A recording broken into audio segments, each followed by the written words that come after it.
Following Jesus by faith does not mean there will not be adversity along the way.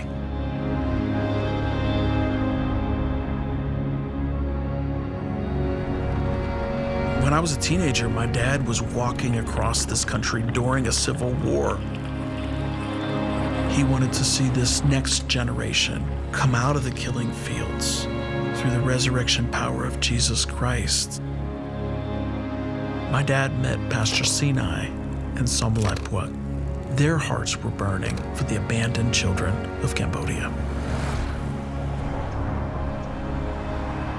They had a small children's home, maybe 10 kids, but these kids had needs too great for one man and one woman to meet.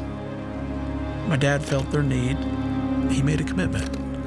We would sponsor those kids. We increased prayer around the world. We invited people to give, and then we witnessed God at work. Over time, one children's home turned into 2 homes, then 2 into 3. The kids in the children's homes were excelling far beyond any other district in the nation. It didn't take long before we were invited by the government to serve in public schools. My dad sat down with the Minister of Education and was invited to bring a curriculum into 8 public schools to 4,000 students in a very rural part of northwestern Cambodia. We said yes, but our deal was this: we have to be able to talk about Jesus. So we built a Christ-based curriculum, which began with prayer, and started to institute that curriculum in our public schools. In a short period of time, those schools became ranked number 1 in the nation for mathematics, science, and English.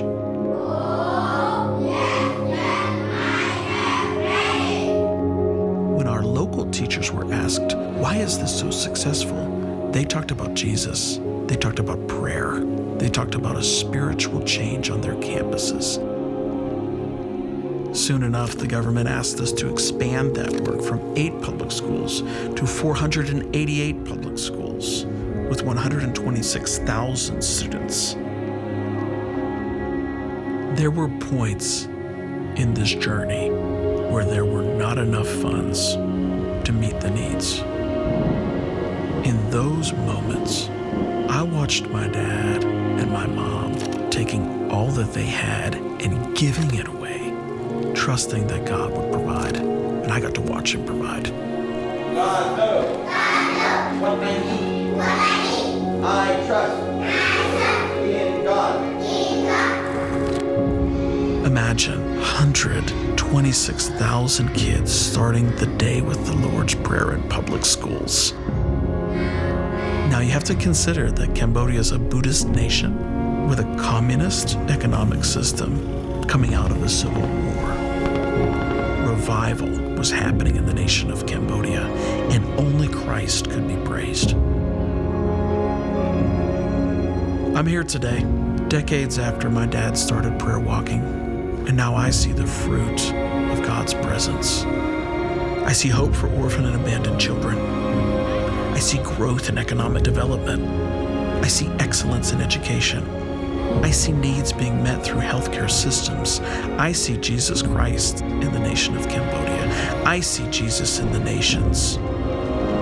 I see the Holy Spirit sending 3,000 workers through the doors of SEAPC to the nations.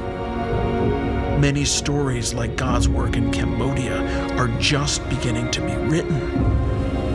The harvest is still plentiful in the nations. Will one of the 3,000 laborers be you?